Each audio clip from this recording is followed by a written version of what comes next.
hashtag Wellness Wednesday. Diba? Kailangan pausuhin din natin yan, parang yung ating musical Fridays, no? Pag-iisipan natin yan. Pero ito mga kasangbahay, for today's Wellness Wednesday, of course, kasama po natin once again ang ating suki at minamahal na personal effectiveness coach and corporate communications guru, and of course, ang aking love guru. Walang iba, kundi si Miss Sheila Viesta. Good morning, Miss Sheila. Good morning, love guru. Good morning. Hello, Angel. Hello. Hello po. Love guru talaga. Oo, talaga naman. Guru of all time. Oo, guru of all seasons. O, dadagdag ko yung sa titulo mo next time. Ikaw yung natin yan. Oo. O siya, nako, para makarami tayo, napakaganda nitong ating magiging topic, guys. Diba? Dahil in every relationship, they're saying na in order to be it successful, dapat ang foundation nito is communication and trust. True. Diba? Pero paano pag ito ay nasira? Diba? So how do we get over trust issues? Miss Sheila? Yes. Well, definitely, ladies, it's a timely issue kasi nangyayaring this is a consideration not only in relationships but also in politics, in the business setting. Right. But normally, trust issues are characterized by feelings of depression, abandonment, suppressed anger that normally happen in a relationship. So, isang malaking element that is actually hard to define until we lose it is trust. Kaya, pag pinag-usapan natin, it's about us withdrawing our energy na ayaw na natin makipag-engage. This is something that we have to talk about because when there are trust issues, wala ka ng tiwala, normally you don't want to discuss anything anymore with this particular person na hindi mo na natanggalan mo na ng tiwala. So, we are on an internal strike pag meron tayong trust issues.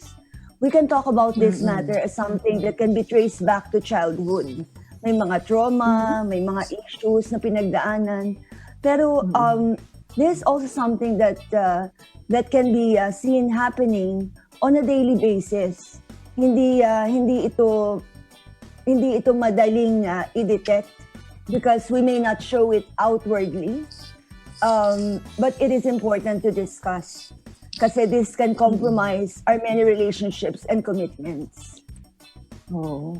Kasi marami, Miss Sheila, sinasabi nila, diba? Lalo na yung, kunyari, talagang tiwalang-tiwala yung isang tao dun sa isang tao o dun sa kanilang relationship. May it be a personal relationship or work relationship, etc. At sinasabi nila, once you burn bridges, it's already burned. Diba? No point of going back. It's never gonna go back. Kapag sinira mo yung tiwala ko sa'yo, wala na. Pero paano? Paano po? How to get over this trust issue? Can we start all over again, move past by it, or talagang may Wala na lamat talaga. na? Diba? Sabi nga nila, pag nabasag, pwede mo siyang ikabit, pero may lamat na. It's not going to be as whole as before. Perfect. Oo. Stained na, no? Oo. Stained glass. Oo. So, may pag-asa naman. Trust can be built, trust can be lost, and trust can be regained. Pero tulad nga ng sinabi niyo, may mga apprehensions na tayo na mag-give our 100%. So, initially, ang titingnan natin, we pull back from that person who we no longer feel is a part of our world. Kasi, na-betray yung trust natin, ano ba yung mga signs?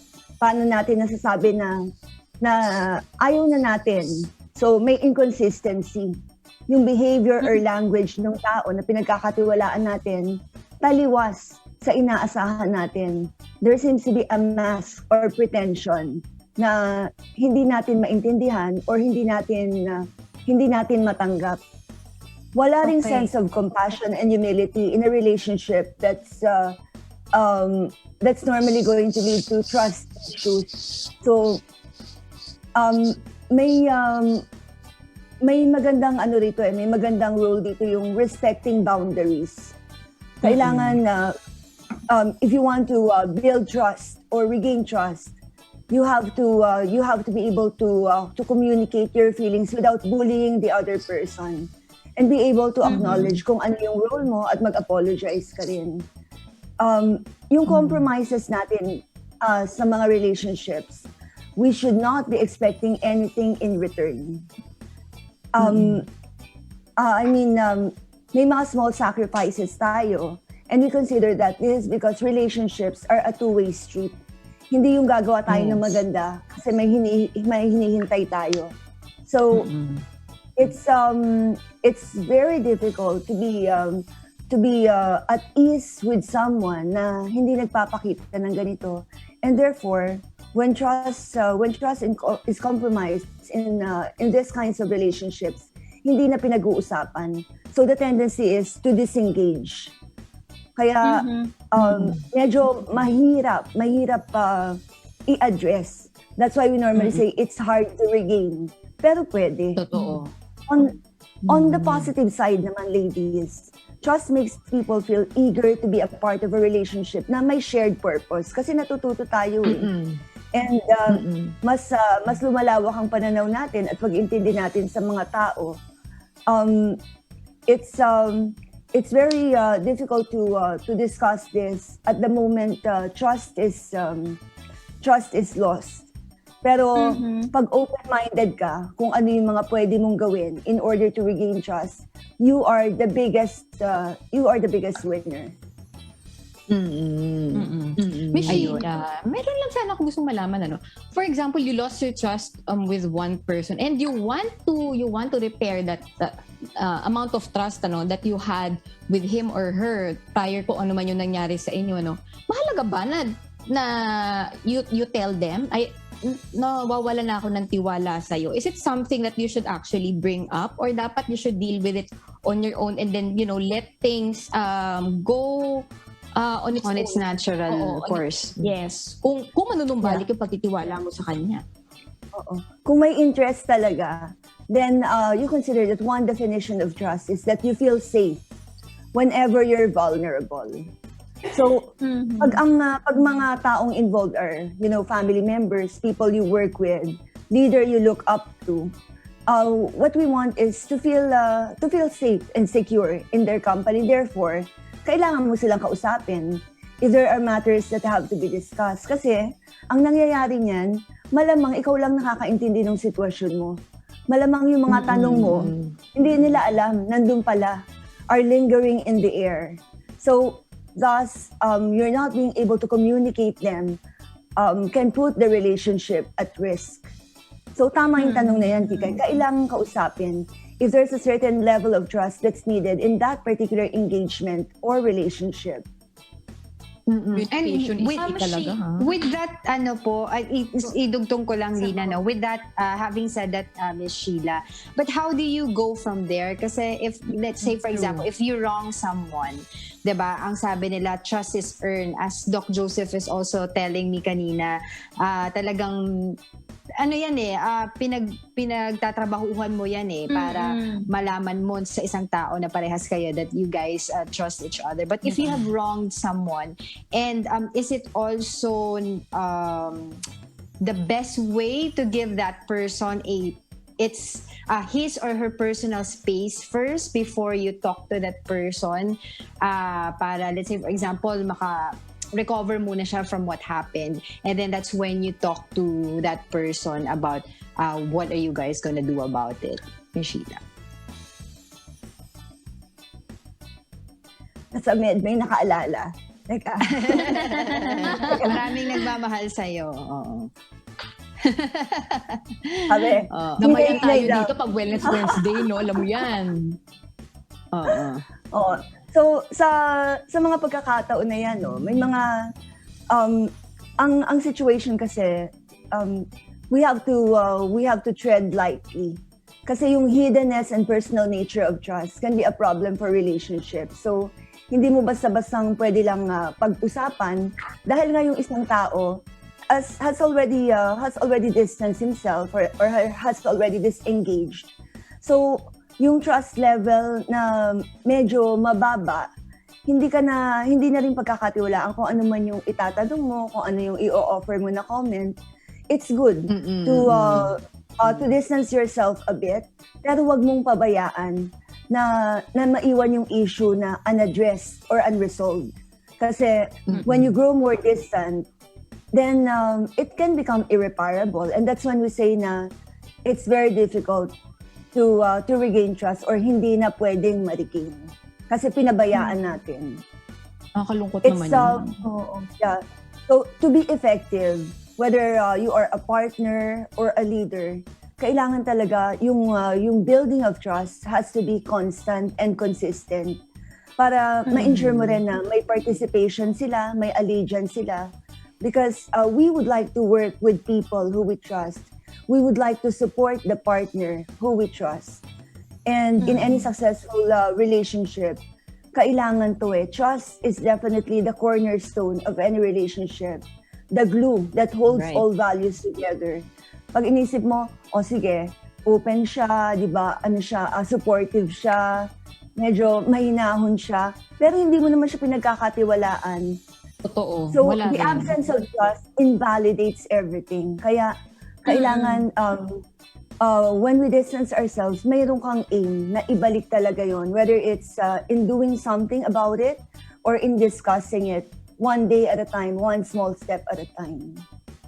Totoo. Ma'am Sheila, I Yes, actually yes. have 2 questions for you. I'd like to go back dun sa sinabi mong it's like building it pagbata pa lang yung mga anak natin o yung patungkol sa trust natin.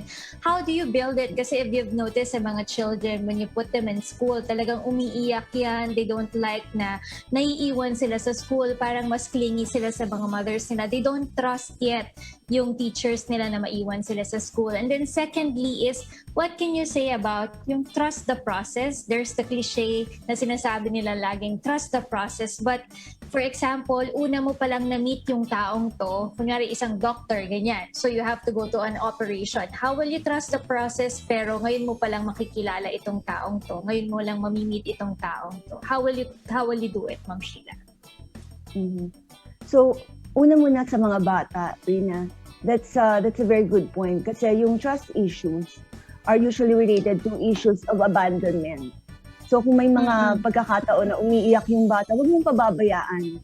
So in that case, ipaliwanag mo because you know very well that as young as 2 or 3, pwede mo nang kausapin yung anak mo na okay, kailangan mo maiwan sa teacher mo, but then you have to reassure that person that you'll always be there.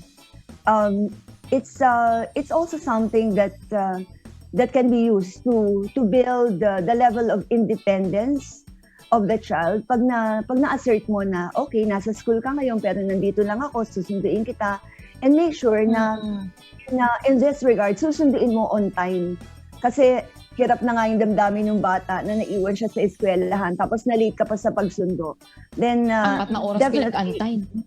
Oo, yung trust issue nagkakaroon kasi it's very easy to lose it. Even for kids nangyayari. Then, Saka diba, yeah. So, go ahead, Rina. Ma'am Sheila, add ko lang, may mga magulang kasi na promise ng promise tapos they don't do their promise. Kaya siguro nawawala din yung trust issue ng mga anak. Diba? Yes. Oo, one quality of a person who we want to trust is reliability and dependability. So, pag yung tao, hindi niya tinutupad yung sinasabi niya, o taliwas sa sinasabi niya yung ginagawa niya, at paulit-ulit, no amount of extensive communication will immediately resolve the issue that a person is going through, kahit bata pa yan. Yung isa naman, when it comes to doctors, medical practitioners, kasi it's also a matter of concern. Ang isang characteristic or quality of a trustworthy person is transparency. So, especially if it is someone we're working with or dealing with for the first time, di ba? Kasi anxious tayo eh. Gusto nating ma-assert tayo. But we also have this tendency to assume the worst, lalo na kung doktor yung kausap natin. So, it's important that the health practitioner or the doctor is able to convey to us what is out there. At the same time, to be able to give us that feeling of hope na dahil alam nila yung ginagawa nila at alam nila yung nararapat para sa atin, So kapatid ng transparency, yung competency. Siyempre, you cannot trust someone who you don't think is competent enough to heal you, to help you, or to lead you. So I agree. Totoo. Go ahead. And normally it's easy to do this kasi minsan competent ka naman, transparent ka naman, tapos tinatanong, ba't ang hirap kong makuha yung tiwala ng tao? So it's one is to articulate it. Kailangan masasabi mo yung ganda ng kalooban mo, yung mga kaalaman mo. Kasi unless you articulate it, people will not know. People are not mind readers. Unfortunately, that's the unfair reality. Kailangan ipakita mo yung transparency and competency mo by the quality of your behavior and your level of communication. I Makes a lot agree, of Miss sense. Sheila. Kasi, di ba, like, for example, sa mga bata, tulad nung sinasabi mo kanina, kunyari, pupunta kayo sa clinic, magpapavaccine, tapos pag hindi mo siya sinabihan beforehand, tapos makita niya ganun yung gagawin, talaga it would be difficult for him or for that kid to trust his or her parents anymore, diba? In the first place kasi niloko siya. But Niloko yun eh, nga no? oo. And makikita mo rin naman in the long run, Miss Sheila, yung mga red flags doon sa isang tao na mahirap magtiwala. Pagkatiwala. Diba? Kasi parang meron siya laging barrier in May between doubt, kung no? sino man yung kausap niya, yung in a relationship, nasa Puro mga shallow doubts. relationship siya, 'di ba? Hindi nakakapag-commit, 'di ba? Because I think siguro in the past may mga nangyari, no? But I was wondering kanina kasi nasabi mo, Miss Sheila, na trust applies in all walks of life. And what if we talk about politics? Nasira na yung tingin mo dun sa tao, dun sa isang politician, sa isang leader because of a corruption issue. Diba? So, does it still apply na it will go back yung trust mo dun sa isang politician? Kasi mostly parang nakita natin, wala na, ayaw na natin dun sa tao na yun. Tainted na yung image niya yung sa'yo, no? reputation niya sa'yo, no? So, does it apply also in politics? How do you get your, how to get your trust back, diba, from your constituents, Miss Sheila? Yeah. Ang situations, of course, they would vary. Walang cookie cutter approach. Pero yung mga pwede nating gawin or ipakita, sincerity, congruency, saka authenticity. If we're able to use this, malamang mariregain natin yung trust. So, sincerity, syempre, kailangan kung ano yung sinabi mo, yun ang gagawin mo. And especially when you know that you've wronged someone or may mali kang nagawa, yung apologies mo dapat communicate sincerity at sasabihin mo kung ano yung nasa kalooban mo because people can sense lies. Kaya nga may trust issues kasi may lying issues, di ba? Alam nila because makikita sa action mo yung mga contradictions, madidetect kung talagang dapat ibalik yung tiwala sa'yo. So that's when congruency comes in. Pag may pinangako ka, gawin mo. Pag may commitment ka, gawin mo. Pag may plano ka, then articulate that and make sure you are everything that you do is aligned with the plans that you've laid out. On smaller scale, parang pag yung tao nagsasabi, I want to listen to you, but does not give you the chance to speak.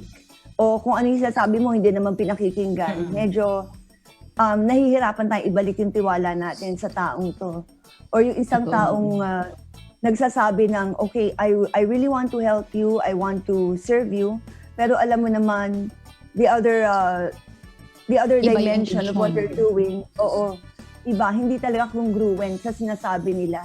So, politics, relationships, work setting, applicable to. Sincerity, authenticity, and congruency. Miss Sheila, meron lang sana akong gustong itanong. No? Parang yung lagi introduce sa mga katanungan ko. No? Is there such a thing as a person na itong taong to hindi to dapat pinagkakatiwalaan? parang kaduda-duda kasi yung kanyang pagkatao. Is it wrong to actually say that? Meron bang ganun? Or meron lang mga katangian ng isang tao or mga events na merong nagawa sa'yo? Paano ba yun? Kasi narinig ko yun sa mga kilala ko, paduda-duda yan, huwag ka lalapit dyan, ganyan. Pag ang situation with one person paulit-ulit na nangyayari, siguro this is a call for you to really distance yourself from the person or cut the cord. Hindi naman na kawalan sa'yo eh.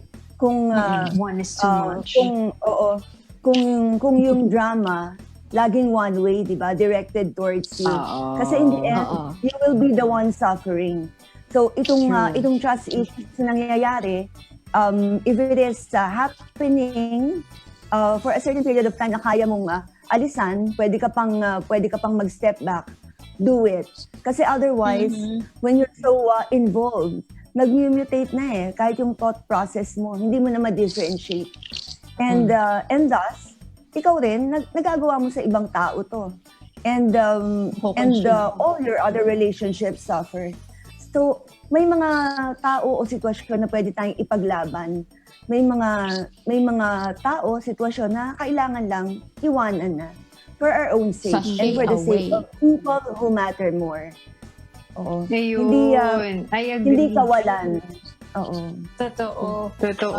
Parang yung sinasabi ni Doc Joseph dito, tamang-tama yung sinabi ni Doc Sheila. Kasi sabi niya, mahirap daw kung it really depends din kung ano daw yung cost ng trust mo di ba? Kung money matters ba, ninakawan ka ba, kung friendship ba yan, chismis ba yan, professionalism, sabi niya. Tapos yung level daw po, Miss Sheila, ng healing will depend sa level ng injury that caused the distrust. That's true. Diba, Miss Sheila? Yeah, that's true. And sometimes, trust issues, yung feeling of abandonment, betrayal, even separation, they make us stronger. But before they make us stronger, we go through processes nahihirapan ka muna, nawawala ka muna sa sarili. Oo. They break us, and they make us stronger kung gusto natin. Pero pag hindi ka natuto, this becomes cyclical, paulit-ulit, and you remain the same person. Diba? Na hindi mo alam pag nangyari uli ito. So, one way to learn from a situation is to figure out, kailangan mo na ba itong iwan? O gusto mo ba next year ganito uli yung problema mo? Diba? Kasi, like, if you are in a relationship, maganda, may plano kayo. Pero, pag ikaw lang yung pinagpaplanuhan, then definitely, that is... Kung ikaw lang yung may plano. Oo, kung ikaw lang yung may plano o may plano siyang iba, then definitely this trust issue can go even deeper. It can scar you for life. At kahit ma-regain mo, hindi mo na maibabalik yung dating person mo that will be most beneficial to your situation at present. Yes. Oo. So parang Miss Sheila, kung yung love mo o yung commitment mo dun sa isang tao, sa isang sitwasyon, does it equate ba dun sa trust o distrust na ginawa sa'yo? Or are you willing to move past it? Nasa sa'yo yun, It's either you move forward or, diba, move forward with that person or with that relationship or move forward without that person. Tama ba? With or without, diba? Okay. Tama yun. At saka isang titingnan din natin, sorry works when a mistake is made, diba?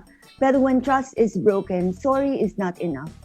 Hindi nahihirap ng sorry ang trust issues. Talagang it's easy to give trust and easier to lose it and very difficult to regain it. So kung talagang desidido ka na ibalik yung trust ng isang tao or kung open ka na pagkatiwalaan uli yung isang tao, make sure that there's authenticity in what this person is doing, sincerity in what this person is saying, at saka congruency.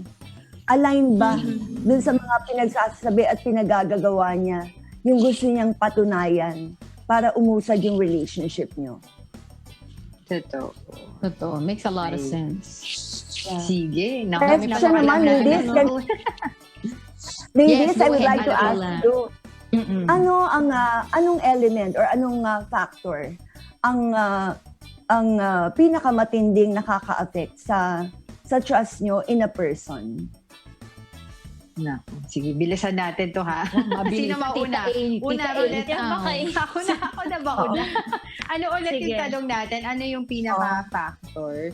Basta ako Oo. kasi... Ano pinakamalaking factor? Oo, very forgiving akong tao because I know na hindi din naman ako perfect. Pero tulad ng ating mga nababanggit, it would really depend sa level of distrust na ginawa sa akin ng tao. If this person is really willing to earn my trust, 'di ba, why not? We can work it out. Pero kung lip service lang yan and they're saying sorry that I want to forgive you and let bygones be bygones, I don't think that's a good idea because we will just circle back, 'di ba, around dun sa nagiging problema. If the foundation of trust is gone, so what is the purpose of moving forward with that person or with that relationship? So, yeah, ganun din. Like what I've said, I'm a very forgiving person. If you really think you have to earn it, kumbaga, 'di ba? You have to earn yung trust ko kung ganun. And in the same way ako kasi if I want to be forgiven also, I should be a forgiving person. But tulad ng ating nababanggit, 'di ba? 1 is enough, 2 is too much, 3 is a crowded. 3 is a crowd. 'di ba? Poison na yan, 'di ba? Parang ginawa mo na 'yon sa sarili mo. So, it's all on you. Totoo, wag na natin i-recycle yung ganyan. Oo. Sino ba sa ating Good point. dalawa, Ikaw na, Ako na. Ako para sa akin naman, Miss Sheila and Tita Angel and Rina, para sa akin, ang basihan ko talaga ng trust is yung iyong sincerity at authenticity sa akin, maging maging friendship, maging sa relationship or sa trabaho. Mahalaga yun sa akin, na ayoko kasi ng mga two-faced Tanya. Alam mo yun? Mm-hmm.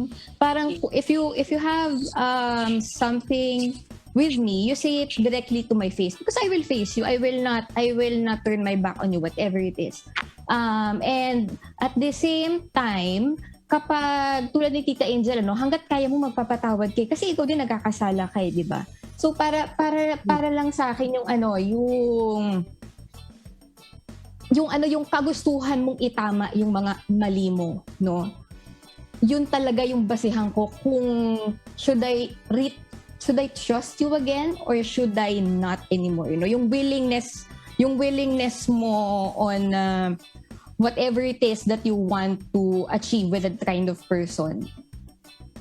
Ayun. Rina. Okay, ako naman din ganun. Forgiving ako at saka mapagpasensya ako. But I'm not hindi ako ma-open up sa mga tao din unless sila yung mismo magkukusa sa akin magtanong, no? Kasi nga, I put a boundary in a person. So parang pag nasira na yung trust mo sa akin, talagang I will put that boundary and I will never trust you. It's very hard for me to parang trust another person again. Parang kailangan mo ma-earn, tama si Angel, ma-earn yung trust ko ulit, ma-win back yung trust ko ulit para makapag-open up ako sa'yo. But that's me. I just put a boundary na parang, okay, ito lang yung malalaman mo tungkol sa akin but I will not tell you everything about me anymore because you've broken that trust that I have given to you. So, ganun ako. But mapagpasensya akong tao and very forgiving ako. Susubok yan sa panahon, di ba? Tulad ng kanina sinabi natin talaga, it would really depend dun sa level of distrust that it was given to you kung, di ba, yung pinag-usapan din natin kanina is the relationship or yung love mo for that someone is bigger than the situation that was created, then you move past it. Pero if not, di ba, maybe you should cut it. Baka it's unhealthy. Cut the cord, tulad na sabi ni Sheila. Nandang ako talaga yung gunting ko di ba? Oo. Cut the cord. Sa lahat ng It's for sinasabi your niyo, own peace of mind. makikita natin, we all want to forgive, but the forgetting Totoo. is the hard part. So, trust is often Totoo lost. yan. Trust is often lost when ang paniniwala natin, the action of another person is intentional. Kaya, walang hindi kayang solusyonan ng tamang pag-uusap. And eventually, if it is a relationship worth repairing, we know na kahit costly, yung mga nangyari in terms of what you have lost psychologically, financially, in terms of work livelihood, you can get past that. Pero kailangang pag-usapan. Trust can be earned, it can be lost, and it can be regained. But kailangan mag-invest ulit tayo. And ultimately, kailangan buo kang tao. Di ba? We took off from our discussion last week about relationship issues. Ikaw pa rin, hindi ka pwedeng kalahati lang or broken ka at pumasok ka sa usapang yan and expect to be whole again. Kailangan buo ka para lahat ng mga elemento ng pag-uusap at pagbabalik loob, maliwanag sa'yo. And in the end, kung ano man yung mangyari, you benefit most because you become a better person, whether you decide to forgive fully or to distance yourself somehow.